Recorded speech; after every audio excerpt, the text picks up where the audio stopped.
Olá a todas, todos e todes. Estamos aqui com mais um episódio do canal Vozes que Diversificam. Esse canal que é para trazer visibilidade, trazer as falas, trazer pessoas LGBTQIA+, para trazer à tona a diversidade, trazer informação, mostrar para você a nossa potência, a nossa diversidade, o total dela. E hoje estamos aqui com a Cabandeira. E para começar, quem é a Cabandeira? Bom, obrigada pelo convite. Estou muito feliz em estar aqui com você. A Cabandeira é uma pessoa trans não binária que mora aqui em São Paulo, que estuda, que luta pelos direitos, não somente meu, mas como de toda a população LGBTQIA+, em especial pessoas trans, mulheres trans, travestis e homens trans. Estudo a área da moda, né, e também trabalho na área da moda. Vem sendo um processo bem gostoso para mim, porque eu estou passando por várias questões no sentido de entender a moda, né? E também de aprender a moda, mas ao mesmo tempo trazer várias questões aonde a moda é feita para pessoas heterossexêneras, né? Então vem sendo um processo bem legal. E essa é a Cabandeira dentro do estudo e dentro das instituições que eu estudo. E você é daqui de São Paulo mesmo ou você veio de outra cidade, de outro estado? Gente, minha história é assim, eu sou do Brasil, né? Porque eu sou de Itu, né? É uma cidade aqui do interior de São Paulo. Inclusive tive uma adolescência muito... A gente cresceu assim no mesmo bairro, quase. Eu e a deputada Erika Hilton, né? Ela também é de Itu. E aos 18 anos fui morar no estado do Mato Grosso, né? E aí, porque minha mãe é casada com uma pessoa, um militar do exército, né? E aí ela acabou sendo transferida e fui morar junto, que era muito nova. E aí fiquei lá uns 10 anos, né, ou mais, no Mato Grosso, trabalhando na área da moda também, mas era com concursos de beleza, né. E aí depois, na pandemia, toda essa ansiedade que me trouxe, toda essa preocupação em relação a tudo que estava acontecendo, mudei para o Rio Grande do Norte, onde minha mãe estava. E aí, assim, o Rio Grande do Norte e o Mato Grosso são estados que eu tenho no meu coração, mas hoje resido na cidade de São Paulo, né?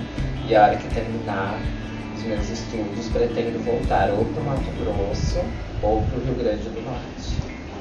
E como foi especificamente a sua adolescência e infância, trazendo também a questão da não binariedade? Então, desde pequena eu já sabia que eu não era uma criança, né, dentro assim da cisgeneridade, né, sabia que era uma criança, minha mãe sempre soube que eu era uma criança diferente, era assim que os professores falavam. E então, pra mim, assim, a cidade de Itu, ao mesmo tempo que é uma cidade muito conservadora, uma cidade que é muito patriarcal, né, muito conservadora, eu cresci dentro de uma escola e, assim, dentro dessa escola eu estudei a vida inteira, né? Então as pessoas já sabiam que a Ká era uma criança diferente, que era uma criança na época gay, né? Então, pra mim foi um processo muito difícil também, ao mesmo tempo, porque as pessoas de fora não entendiam, né? As pessoas entendiam que eu era uma criança diferente, mas a minha família em si tinha o preconceito, né?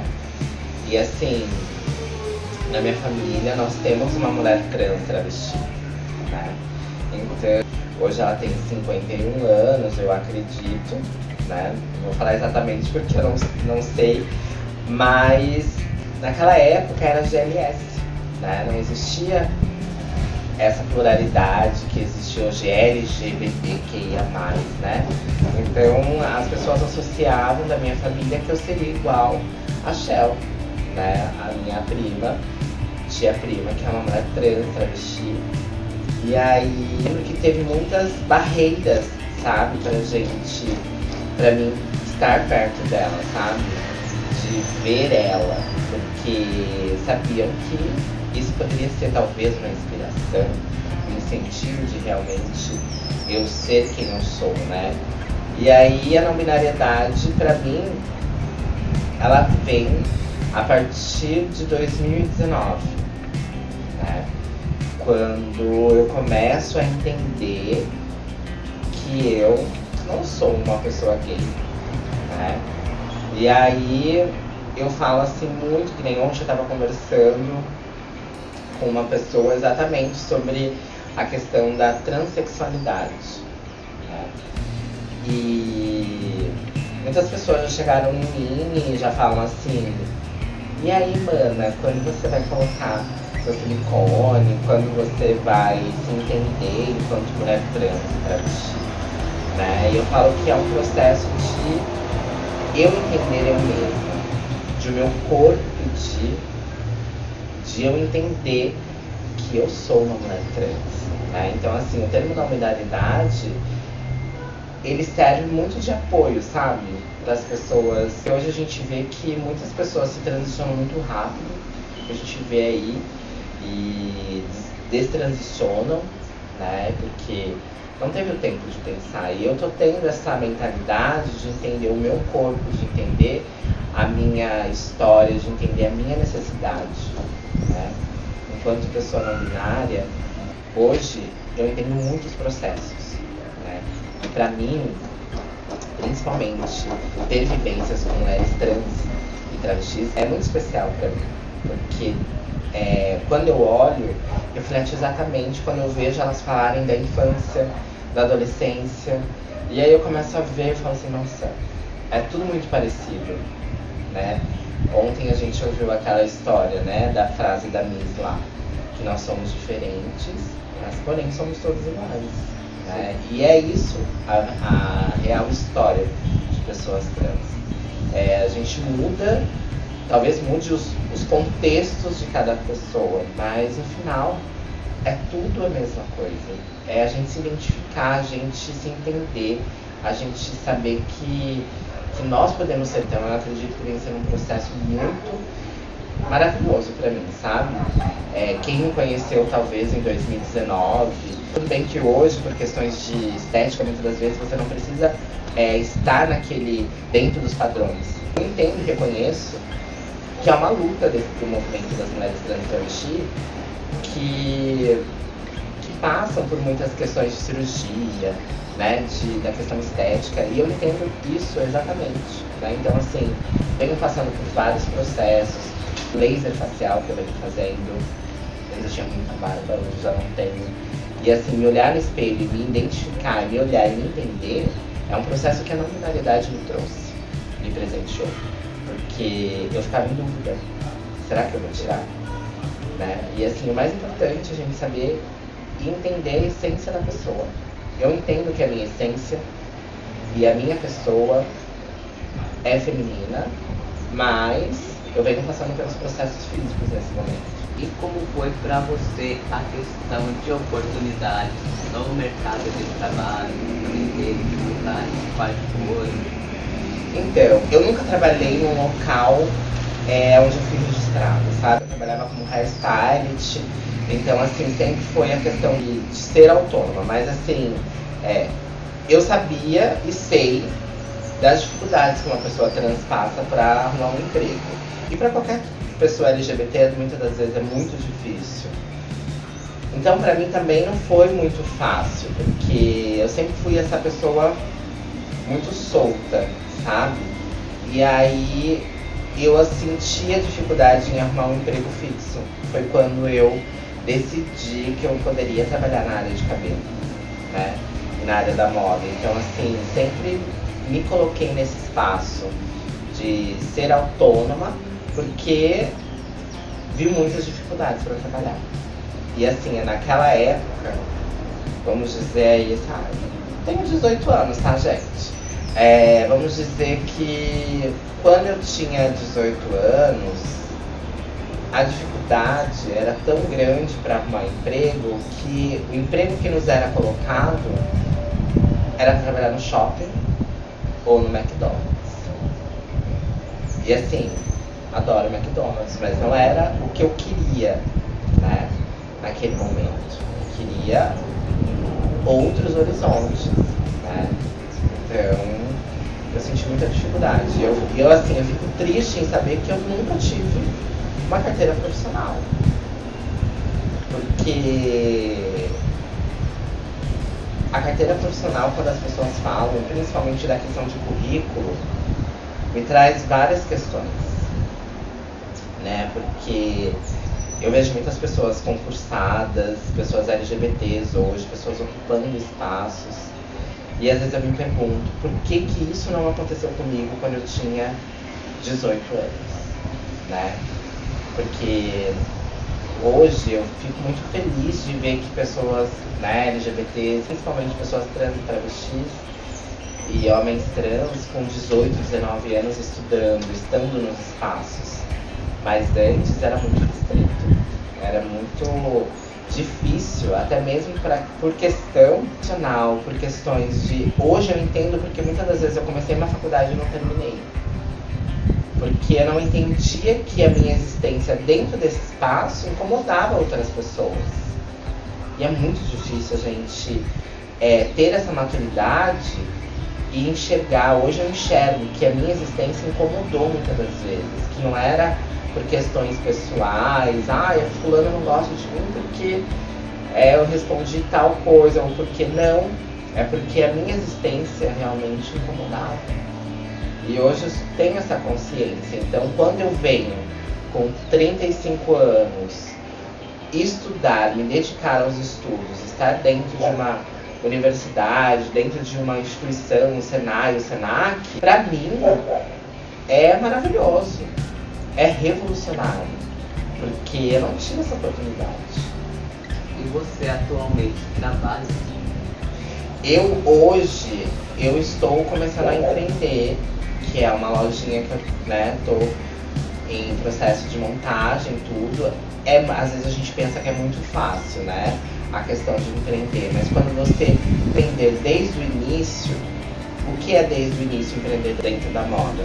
É você ir atrás do tecido, é você ir atrás do aviamento, é você ir atrás do zíper, é você ir atrás... Então assim, é um pouco mais difícil, sim. É ir atrás da modelagem, é ir atrás do estilo, é muita coisa, mas assim, eu venho caminhando para isso, né? Eu venho criando, tenho já uma meta a ser cumprida, e a cada 15, 20 dias eu vou lançar um look. Sim, é difícil, mas eu estou nesse processo de... agora eu vou lançar um outro look. Eu quero até junho do ano que vem, se Deus quiser, ter uma loja fixa, né? Porque é meu sonho. E assim, eu estou muito focada para isso acontecer. Então, e com certeza entregar pessoas LGBTs, em especial pessoas trans, porque eu sei da dificuldade que é, e hoje eu tô assim, sabe, nesse processo de querer muito. Porque às vezes eu falo assim que eu vivo um processo de ansiedade por N questões, né? Porque é o processo de me entender, é o processo de compreender, e é o processo de estar em várias causas sociais. Então, pra mim, é tudo muita informação às vezes. E isso me ocasiona muitas das vezes crises de ansiedade. Mas assim, venho trabalhando para que isso dê uma amenizada e eu consiga desenvolver e entregar o melhor. E como surgiu a lojinha Young? Conte um pouco de como foi esse processo para você, de estar fazendo costura, de você ter se encontrado nessa área e também ajudando a população trans, as formas existentes e se encontrando e reformulando a moda e pensando em todos. Então, eu sempre tive uma admiração muito grande pela moda, porque eu venho dos concursos de beleza, mas eu não me via nesse espaço, no espaço de criar, no espaço de estar dentro de uma instituição aprendendo a costurar, a fazer a modelagem. E aí, através de um convite de uma menina trans lá da Casa Florescer, para assistir um evento, para assistir o São Paulo Fashion Week. E aí eu fui, né, e era na instituição Senac, lá pra FAO, né. E aí eu fiquei, assim, maravilhada de ver, sabe, as meninas ali naquele espaço. As meninas construindo uma coleção e entregando uma coleção maravilhosa, né, que foi a Lola. Então, assim, quando eu cheguei lá e vi essa oportunidade, e o Senac tem um tema, assim, transformando o futuro, sabe? E aquela palavra transformando foi a palavra que me trouxe a vontade de querer estar ali dentro do Senac. E aí foi quando eu fui atrás da instituição, uma semana depois que eu fiquei com isso na cabeça. E aí tinha curso de...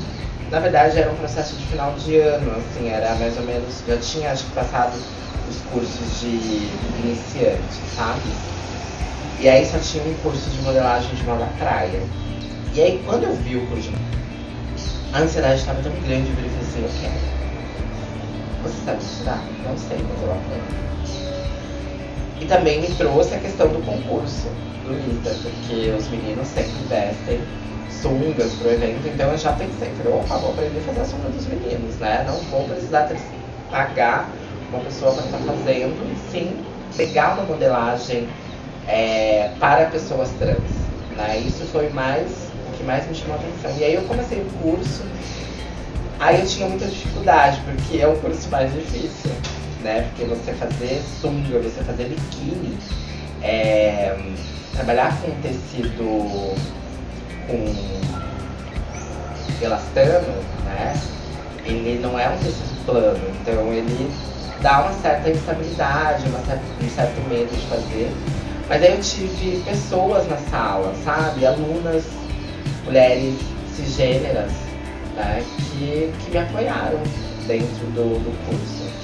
E aí eu tinha uma professora também maravilhosa, sabe? E essa professora entendia exatamente o meu processo, entendia que é uma pessoa trans. Então eu comecei a me apaixonar não somente pelo curso, mas em si também pelas pessoas que estavam em volta de mim, pela instituição que me abraçou, pela coordenação. Então, assim, quando eu vi, eu falei assim, nossa, é aqui que eu tenho que estar. Aqui é um espaço que eu vou ser realmente acolhida, porque aqui eu vou ser respeitada. E aí foi um processo muito rápido. Quando eu vi, eu já estava fazendo um curso de costura, que daí eu aprendi realmente desde o início, dentro do Senac, desde você passar a linha. E isso pra mim foi maravilhoso, porque quando a gente também pensa nas questões de saúde mental, e a gente pensar que a costura também é uma forma de terapia. E eu tinha, a minha ansiedade era chegar dentro da sala e produzir. Quando eu chegava, eu sentia que tudo aquilo acabava. De ver o resultado, de ver o produzido. E aí também entrou uma outra professora, que também, essa professora de costura também entendia exatamente quem eu era, né? Então, assim, a sala, eu lembro que era uma sala muito diversa. Era uma sala que tinha pessoas Testemunha de Jeová, Mormon, tinha, assim, evangélicas. E, assim, o mais interessante é que as pessoas entendiam quem eu era ali dentro daquela sala, né? Então, isso pra mim foi maravilhoso. De eu estar dentro de um espaço e as pessoas me entenderem, né? E eu começar a falar da Casa Florescer, falar da Casa João Nery, falar da existência dos eventos, o que é uma mulher trans, quais são os pronomes, né? Então, pra mim, foi gratificante, foi maravilhoso, foi eu entender que ali era a instituição que eu queria estar. E aí eu comecei a fazer outros cursos, né? E aí o Senac vem. E aí uma professora minha pegou e falou assim, você tinha que criar uma marca. Eu falei, será? Ela falou, claro. Eu falei assim, não sei, vou pensar. E aí eu comecei a realmente pensar nessa possibilidade. E principalmente trabalhar na questão de modelagem para pessoas trans. E aí eu falei assim, não, eu vou fazer isso. E a professora começou a me incentivar, sabe? E aí ela me levava pro Brás, a gente ia, eu conversava, tirava dúvida. E ela falava assim, olha, faça isso, faça aquilo. E pra mim foi maravilhoso, sabe? Ter uma professora que me deu os passos, entendeu? Acho que toda pessoa deveria ter aula com ela, porque foi incrível esse processo. E a gente tem esse elo de amizade até hoje, sabe? E aí, eu já estava muito interessada. E aí, de repente, eu falei assim, não, eu vou criar. E eu pensava em vários nomes, sabe? E aí, teve uma vez que uma aluna falava assim, nossa, eu queria ser que nem você, que você... Eu demorava 3 horas pra eu chegar no Senac. E 3 horas pra voltar, e ficava 5 horas, 4 horas dentro da sala. Então, tipo, eu ficava mais dentro do transporte público do que dentro da sala de aula. Daí ela falava assim, eu queria ser você, porque toda vez você chega plena e volta plena pra casa. E no outro dia você tá plena de novo. E aquilo foi o que veio na minha cabeça, né? Eu falei assim, não, eu acho que é isso. Eu acho que nós, enquanto pessoas LGBTs, toda hora nós estamos plenas, sabe? Por muitas das vezes a gente está muito triste por questões de sofrer preconceito, de sofrer diferenças. Mas se a gente for notar, em todo momento a gente engole, muitas vezes a gente enfrenta e a gente segue por aí. E aí foi o que me deu a ideia de falar assim, não, a loja vai chamar Pleno. E aí, com a minha identidade do gênero neutro, eu falei assim, então como eu tenho ideia também de produzir para mulheres trans e travestis, que hoje eu estou trabalhando mais para meninos, trabalhar também roupas agêneras, aí veio a questão do Plenos. Né? E aí eu coloquei, I am Plenos, eu sou plena. E assim, a palavra plena é a gente ser alegria, a gente estar feliz vestindo a roupa. Ai, eu tô plena com essa roupa. Tô maravilhosa. Tô sentindo confortável também, né? Exatamente. Então foi isso que me trouxe a ideia de colocar o nome da loja Plenos. E já aconteceu o primeiro desfile da loja. Como foi? Como você se sentiu? Então, eu acho que assim, o primeiro desfile foi algo que eu não esperava, sabe? Porque eu lembro que era a época de São Paulo Fashion Week, né? E aí a coordenadora que me incentiva, me dá conselhos, que conversa, vou falar o nome dela, porque assim, ela é muito especial, a Natália, ela é uma pessoa humana, sabe? E ela pensa, é muito bem só pensar na questão institucional, mas eu vejo que ela pensa também na questão do ser humano, né? A parte humanista. Isso. E aí ela pegou e me chamou pra ir no Senac, e aí eu fui. E aí eu falei assim, ela vai me convidar pra ir no São Paulo Fashion Week, né? Porque eu vivia brincando com ela assim nos corredores. Eu falava assim, olha, eu quero ir no São Paulo Fashion Week esse ano, hein? E aí, quando eu cheguei lá, eu falei assim, é pra mim qual desfile? Ela falou assim, sim, eu vou conseguir o convite pra você ir. Eu falei, ai, que bom. Ela falou assim, mas eu quero te fazer um outro convite. Aí eu falei assim, qual? Aí eu gostaria de que você participasse de um evento que a gente vai ter aqui no Senac. Só que eu entendi que era para participar de uma roda de conversa, porque era próximo do mês de junho, e a gente falar sobre quem era eu ali dentro, né? E aí quando eu recebi o convite, eu fiquei em choque, porque era um convite para um desfile para apresentar uma coleção. E eu já estava no caminho com alguns looks prontos para fazer lançamento da loja, né, da Plenos. E aí ela falou assim, você conseguiria? Aí eu falei assim, consigo. Mas assim, eu fiquei tão na hora assim, porque ela estava me convidando para um desfile de uma revista muito importante no mundo da moda, que é a revista Vogue, né? Então, pra mim foi um choque. Tanto que eu fiquei assim, uns 10 dias pensando, será que esse convite foi real mesmo? Será que é verdade? Né? E aí eu encontrei depois ela e a outra coordenadora no backstage, na correria do São Paulo Fashion Week. E aí eu senti, falei assim, me apresentou para outra coordenadora, que seria a pessoa que estaria fazendo a negociação, né? E aí eu peguei e falei assim, essa daqui é a Khan tava junto também comigo. Aí a coordenadora virou e falou assim, olha, eu vou te procurar pra gente conversar e pra gente ver certinho. Só que eu lembro exatamente que, tipo assim, depois passou 15 dias, ela não tinha me procurado ainda, né? Eu já tava no mês de junho. E aí eu pensei, falei, meu Deus, não, tava quase chegando, finalzinho do São Paulo Fashion Week. Aí eu virei e falei assim, será que é real mesmo?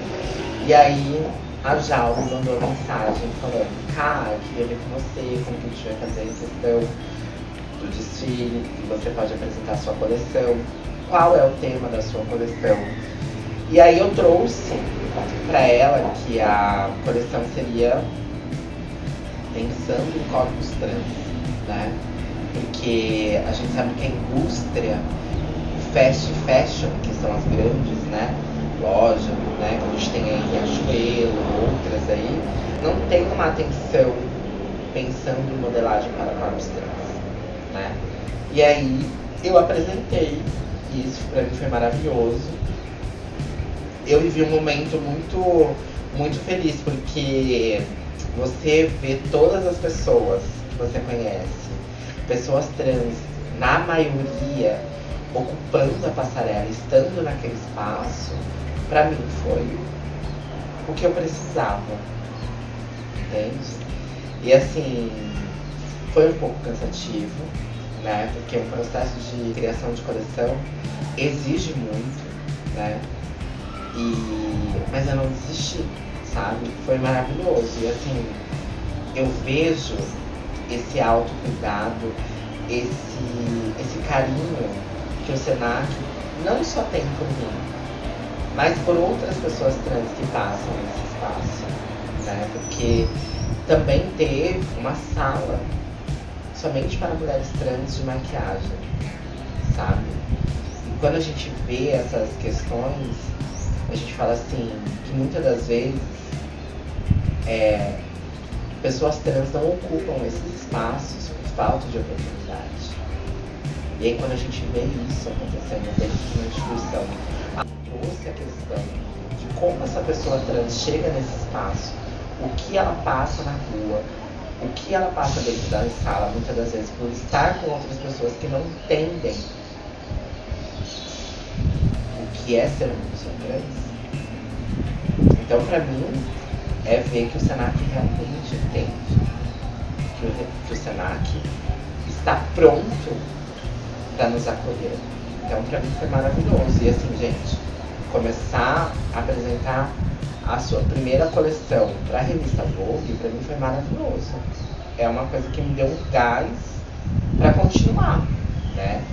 Então, para mim, foi incrível o primeiro desfile, porque depois teve a festa, né?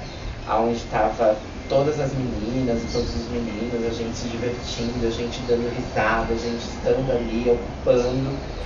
E depois no final ainda teve o show da Olias. Então a gente vê que realmente estamos no caminho certo, né? Que nós estamos crescendo, que nós estamos mostrando que a gente pode, que a gente está em todos os lugares e que a gente vai ocupar. E qual o seu maior sonho?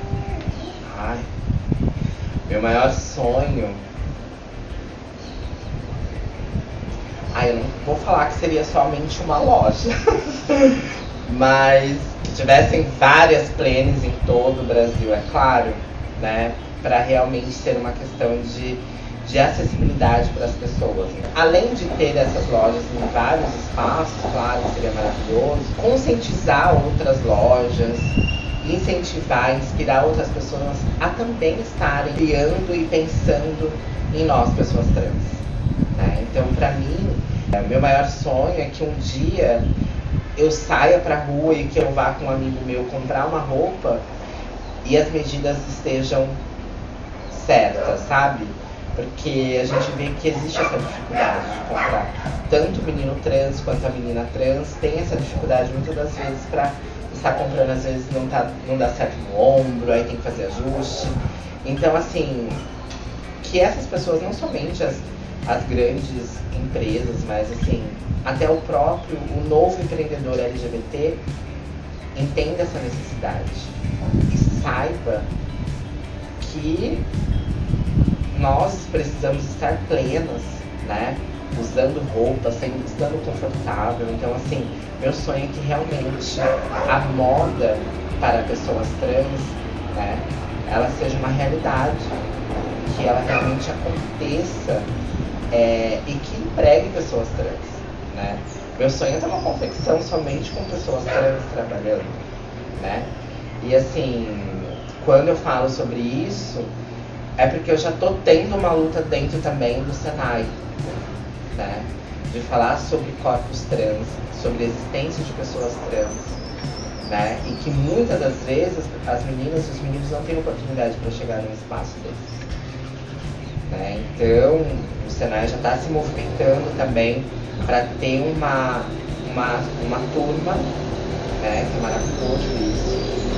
O Senai, sendo onde eu estudo hoje, é somente têxtil, né? E tá chamando pessoas trans para estarem fazendo essa... E meninas e meninos do centro da família, né? Então é isso que para mim seria maravilhoso. Eu ver que a loja está crescendo, que as pessoas que estão confeccionando são pessoas trans, né? Porque muitas das vezes a gente não acha. Eu assim tive dificuldade em achar mulheres trans ou homens trans para me ajudar na modelagem.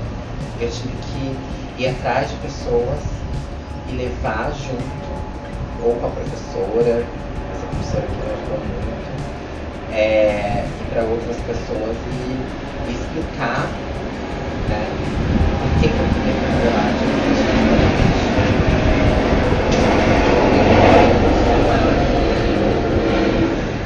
meu medo é realmente o preconceito, sabe? A violência é uma das coisas que mais que sempre está na minha cabeça, sabe? Quando eu falo também da questão de transição, é uma das palavras que me bloqueiam. É o medo do preconceito, é o medo da violência. E é assim, acho que meu maior medo mesmo, não somente na questão de ser quem eu sou, mas assim, de ver a violência muito próxima das minhas pares, dos meus pares, entende? Então assim, é muito triste. Então assim, o que eu tenho medo realmente é da violência e do preconceito. Você teve ou tem alguma pessoa como referência ou que você admira muito? Claro, tenho. Tenho sim. Eu sou super fã, mas assim, tive um contato muito rápido. Eu acho que talvez não saiba que ela me inspira, né? Mas assim, eu vejo a história dela. Hoje ela também ocupa enquanto docente dentro do Senai, né? E é Isaac Silva, né? Que é uma mulher trans, preta, nordestina, né? E ela assim, quando eu vejo ela, não somente ela, mas também quando eu vejo ela, vou terminar de falar, quando eu vejo ela ocupando esse espaço, ela me traz uma inspiração de querer estar também nesse espaço e de falar da nossa existência. Porque às vezes ela tá ali enquanto docente, mas ela tá sozinha. E ela precisa de outras pessoas para estar apoiando ela. Então assim, ela não sabe ainda que eu tô na mesma instituição que ela. Mas a Isaac Silva disse inspirações. E assim, eu sou muito fã também da área da moda, assim, né? Da Dória Figueiredo, né? Que é uma mulher trans gorda, né? Que reproduz roupas no size, né? Também para pessoas trans. Mas eu gosto muito da Dória, porque a Dória ela coloca exatamente o que a sociedade muitas das vezes faz, sabe? Eu vi uma palestra dela, inclusive foi no evento da Vogue, falando que a perspectiva que as pessoas tinham, e ela também tinha, era que ela fosse trabalhar enquanto uma copeira, enquanto uma faxineira da instituição. Mas ela deu a volta por cima e hoje ela é uma das maiores marcas plus size do Brasil, né? E eu não lembro exatamente o valor, mas ela aí tem renda líquida de 800 mil ao ano. Isso é muito significativo, né? Porque para uma pessoa trans conseguir tudo isso é muito difícil. A gente ouve falar que existem pessoas trans milionárias. É muito difícil. E assim, eu vejo ela como uma realidade de venda. Eu vejo ela enquanto... Eu queria, assim... O que me inspira... Eu vejo, assim, as doses diárias que ela posta ali. Ela falando, ela caminhando. Ela mostrando a dificuldade. Sabe? Então, assim, a Dória também me inspira de uma forma na questão de empreender. Sabe? Mas a Isaac, ela me potencializa na questão de ir atrás de estudar, ir atrás de conhecimento. Porque assim, eu enquanto pessoa, eu me vejo num espaço dando aula. Eu nunca imaginei que eu ia chegar aos 35 anos e ia sonhar em dar aula. Sabe? Mas não é dar aula, talvez uma instituição, SENAC. Não, é dar aula também para pessoas que precisam desse centro de acolhida, sabe? Porque é muito importante a gente ter essa conscientização e se conscientizar de que a gente tem conhecimento e a gente pode passar esse conhecimento para as pessoas. Então, para mim, as duas são as referências da moda assim, que eu me inspiro muito. Você vê a questão da diversidade aqui na cidade de São Paulo? Gente, São Paulo é muito diverso, é muito tudo, né? Cada hora é uma informação. E assim... É mais facilitado o acesso à saúde, ao trabalho? Olha, eu vejo São Paulo enquanto um espaço de oportunidade, sabe? Para a diversidade. Claro que ainda, nossa, precisa melhorar muito. Mas quando a gente vê essas instituições trabalhando, entendendo as questões de pessoas trans, não somente o SENAC, o SENAI, mas a gente vê várias empresas grandes aí, enquanto Unilever, Rede Accor, trabalhando para empregar pessoas trans. São Paulo é uma questão de oportunidade, mas também se torna a cidade mais violenta para pessoas LGBT. Então, assim, ao mesmo tempo que é tudo muito bom, é tudo muito perigoso.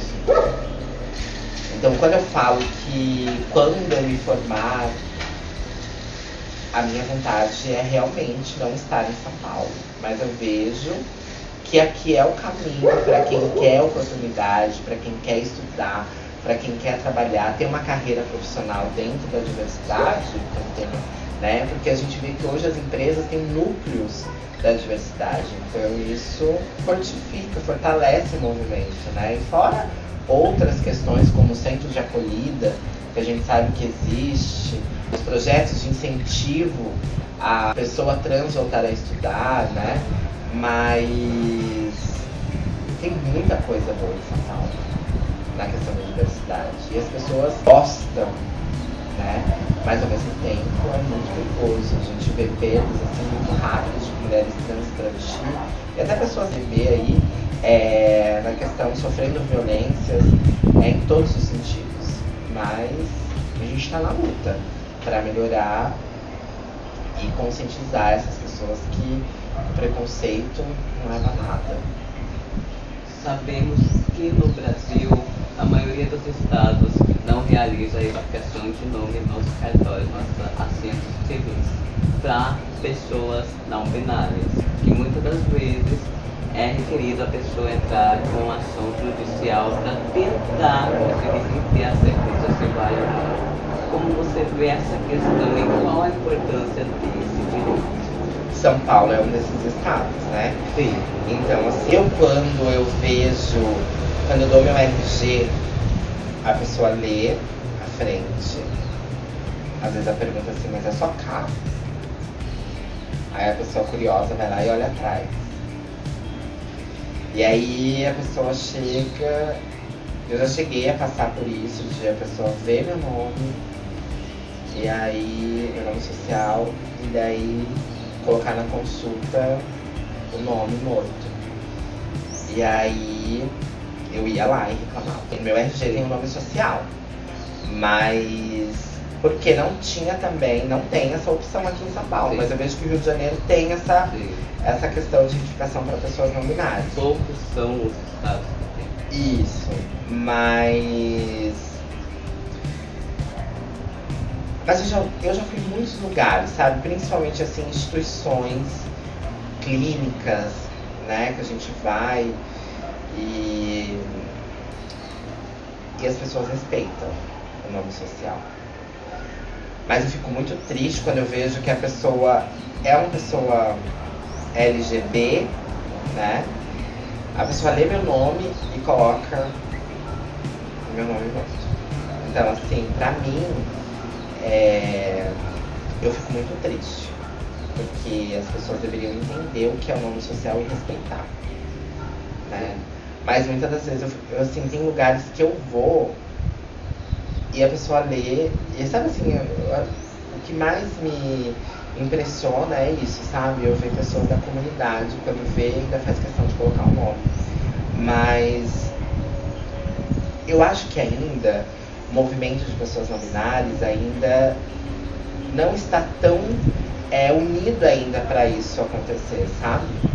Porque, querendo ou não, se hoje nós temos direito ao nome social, isso é uma luta reconhecida de mulheres trans, travestis e homens trans, né? A gente não vê a luta de pessoas não binárias lutando por essa questão. Então, eu acho que precisa melhorar muito, sabe, o movimento de pessoas não binárias. A gente precisa se unir mais e a gente ir à luta atrás de políticas públicas e principalmente essa questão do nome retificado. Mas até um certo ponto eu agradeço de dar lá o nome social, porque vai que eu passe por outro processo de retificação, como que seria isso para mim também, né? Então, assim, quando me questionam em relação a isso, eu falo assim, não, tá tudo bem, porque eu não sei como vai ser daqui 3 anos. Será que eu vou querer cada vida mesmo? Entende? Então, pra mim, eu entendo esse processo. Tem pessoas que eu entendo que são não binárias e vão ficar até, né, o fim da vida. Mas pra mim me traz essa questão, sabe? De a gente, enquanto pessoas, enquanto movimento, a gente não ter essa potência que tem mulheres trans, travestis e homens trans. Se você se encontrasse consigo mesmo, quando criança, o que você diria para você? O que eu diria pra mim?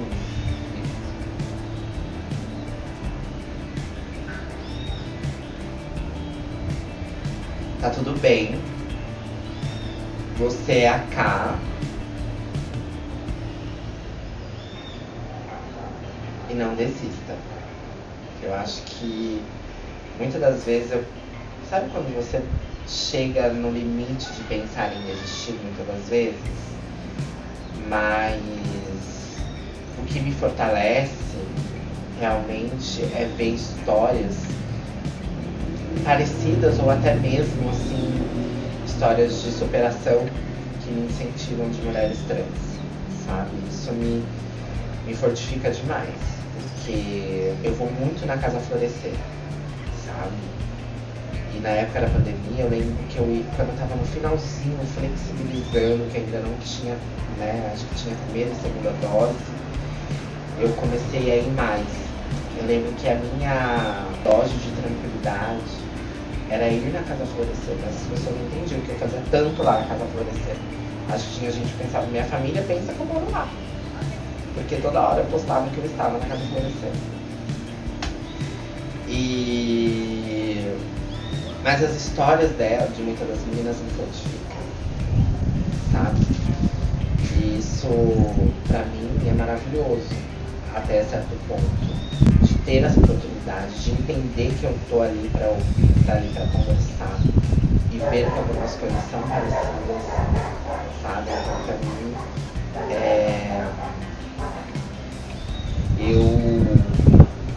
eu diria isso, não desista. Defina a palavra gratidão.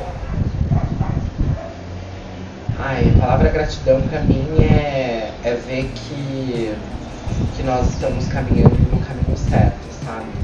Eu sou muito grata a tudo que vem acontecendo, não somente comigo, mas com outras pessoas, sabe?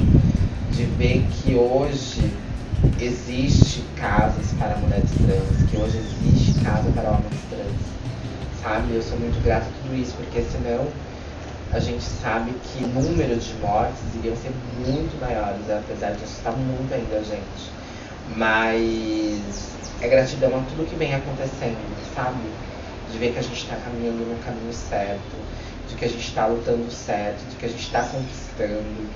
Então eu tenho muita gratidão, sabe, por tudo que o universo vem trazendo, sabe? Não somente para mim, mas para todas as minhas pares. E assim, eu fico muito feliz de quando alguma amiga minha vem, me liga e fala assim: Cá, eu tô trabalhando, Cá, eu tô na faculdade, Cá, eu tô namorando, entende? Porque muitas das vezes o afeto não é nos apresentado, não é nos colocado, né? Então eu tenho muita gratidão às pessoas, principalmente pessoas que estão ao meu redor, sabe? As pessoas que me conhecem, as pessoas que sabem do meu caráter, as pessoas que acreditam na minha fala, na minha pessoa, na minha luta. E assim, eu sou muito grata a tudo que vem acontecendo, sabe? E é aquela história, talvez, que minha avó falava quando eu tinha 15 anos, a gente planta e a gente colhe, né? E talvez eu esteja realmente nesse momento de estar colhendo, porque a gente planta muito, mas a gente às vezes não reconhece que a gente também está colhendo muitos frutos, né? Seja eles muitas das vezes difícil de entender que, por que isso está tão difícil para mim? Mas é um fruto que às vezes a gente sabe que lá na frente pode trazer um benefício para a gente, porque o universo é muito rápido.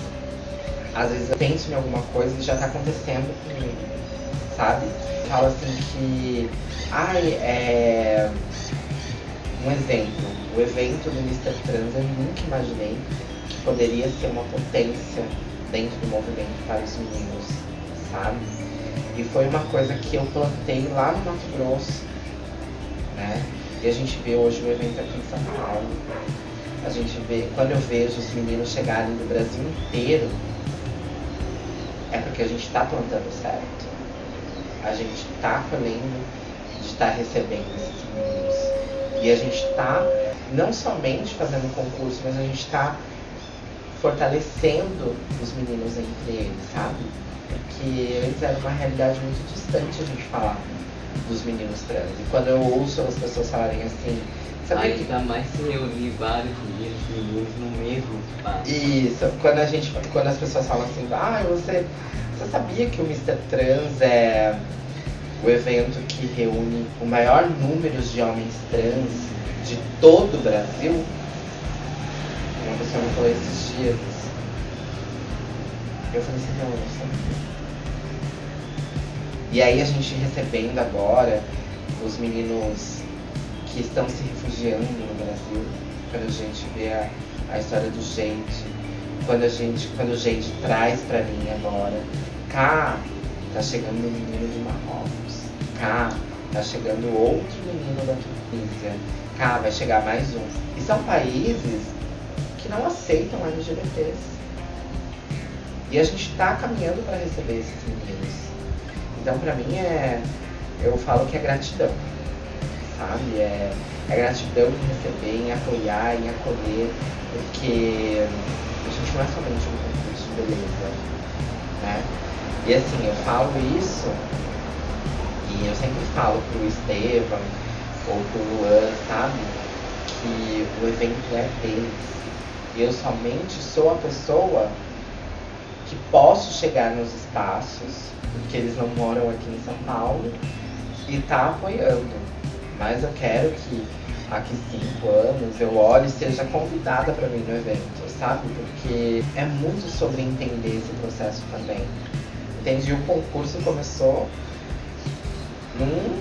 assim, eu falo que foi uma ideia em 2019 que hoje está sendo maravilhoso, sabe? Quando a gente, você quer a casa do Mr. Trans? Eu falo assim, do Mr. Trans não, mas eu sou a Cá que apoia o Mr. Trans, né? Então isso é muito gratificante para mim. Então, eu chegar nos espaços, nas empresas, sabe? Falar sobre a realidade de pessoas trans, sobre a questão de empregabilidade, para mim é muito gratificante. Porque eu tento realmente mudar esse quadro, sabe? E aí, outro dia, eu conversando com uma pessoa da Rede Acor, e aí ele chega e me fala, nós estamos pensando em criar um núcleo para empregar pessoas trans aqui dentro. O evento nos trouxe isso. Então isso realmente também é uma vitória. Então para mim é só, a gratidão é isso, é saber que está tudo dando certo, que tudo está caminhando como a gente está plantando. Então isso para mim é definir a palavra gratidão. Fale uma palavra, palavra de incentivo, de apoio para as pessoas LGBTQIA+, para o público em geral que está nos assistindo. Então, tem uma palavra que eu sempre carrego comigo, né? E ela nunca falha, sabe? Que é resiliência. É acreditar que tudo vai dar certo. Se a gente vai para um local já com aquela questão pensando que não vai dar certo, não vai dar certo. Então, quando a gente é resiliente, a gente tem certeza que no final tudo vai dar certo. Independente de qual seja o percurso que aquilo acabe tomando. Mas essa palavra é uma palavra que eu aprendi na pandemia. Eu tive Covid, eu quase, morri, mas eu ouvia uma pessoa falando isso pra mim, sabe? E o mais, interessante é que essa pessoa, ela era uma Miss que já participava dos eventos que eu, paralelo, e eu não sabia, eu não reconhecia ela dentro do hospital, porque estava todo mundo de máscara, né? E ela falava isso pra mim de uma forma, e aí me ensinou a questão do Ho'oponopono, que a gente tem que agradecer, a gente tem que ser grato, a gente tem que perdoar. E aí me trouxe essa questão da espiritualidade, sabe? Então, mas a palavra que mais eu sempre carrego comigo, resiliência. Porque eu acredito que tudo no final vai dar certo. E a gente vai, independente da luta, a gente vai vencer, a gente vai conquistar. Então, pra mim, resiliência é o que me define. Estamos aqui terminando mais um episódio. Desde já agradeço por você ter aceitado o convite, contar a sua história, um pouquinho dos seus trabalhos. E eu deixo as últimas palavras para você, cara. Muito obrigado. Gente, obrigada, Lu, por você ter me chamado, né? Eu não sou uma pessoa que gosto muito de aparecer, mas é uma das questões que eu venho trabalhando na questão de falar, de externalizar tudo que tem dentro de mim, porque muitas das vezes acabo acumulando toda essa explosão de sentimentos, mas eu sou muito grata a tudo que vem acontecendo em questão de até de reconhecimento, sabe? Das pessoas me verem e falar assim, não, a Cá tá ali, tá lutando, tá ajudando, tá apoiando. E pra mim é maravilhoso, sabe? Eu estar aqui hoje, porque de realmente mostrar o que eu faço, qual é o meu sonho, o porquê existem esses eventos, o porquê eu vou tanto na Casa Florescer ou na Casa Joané. Então, pra mim, é muito gratificante. Claro que, assim, tem coisas, tem sentimentos ainda que eu não consigo externalizar de uma forma mais ampla, de falar do meu eu, que é um meu muito íntimo, que eu não consigo ainda. Que, assim, poucas pessoas sabem, que poucas pessoas conhecem, né? E essas poucas pessoas são pessoas da minha confiança, mas hoje eu pude falar um pouco também do meu sentimento em relação à gratidão a todas as pessoas que estão próximas a mim. Na questão também emocional, onde eu estou dentro de uma instituição estudando, no Senac. O Senac pra mim eu falo que eu sou filha do Senac, sabe? Se eu pudesse, se eu tivesse conhecido talvez o Senac há 20 anos atrás, talvez seria totalmente diferente a minha história hoje. Mas eu acredito que tudo é no caminho e no tempo certo. E o Senac apareceu assim na minha vida para realmente me transformar. Foi aquela palavra, o transformar, que me trouxe quem eu sou, que me trouxe quem eu estou entregando para a sociedade. Então isso realmente para mim é muito gratificante. E eu estou muito feliz de estar aqui com você hoje. E ainda a gente vai ver você fazendo a história bastante com a lojinha, a marca, vai estar em vários estados. Eu também quero gravar essa reviravolta pra gente mostrar com certeza no nosso canal. Lógico, que muito breve, com certeza. Ela está pra cá. Mas obrigada. Seguem o canal, se inscreva no YouTube, Instagram, tem o nosso perfil. Toda vida importa, e acompanhe, porque todos, todas e todes merecem essa questão, trazer essas diversidades, trazer vozes que nem sempre são ouvidas, pessoas que você às vezes nem conhece a própria história da pessoa, mas você poder ter essa oportunidade de conhecer, como é a Cá Bandeira, que muitas das pessoas conhecem a Cá Bandeira, mas não conhecem a história da Cá. Então, assim como a Cá, vai vir outras pessoas também, vai vir pessoas que também são de empresas que a gente vai trazer para entrevistar, para trazer essa questão da diversidade de apoio no quesito, e outras pessoas também que não têm visibilidade e muita escuta, e vai estar presente no nosso canal. Então não perca, porque ainda vai vir muito episódio. Tchau, tchau.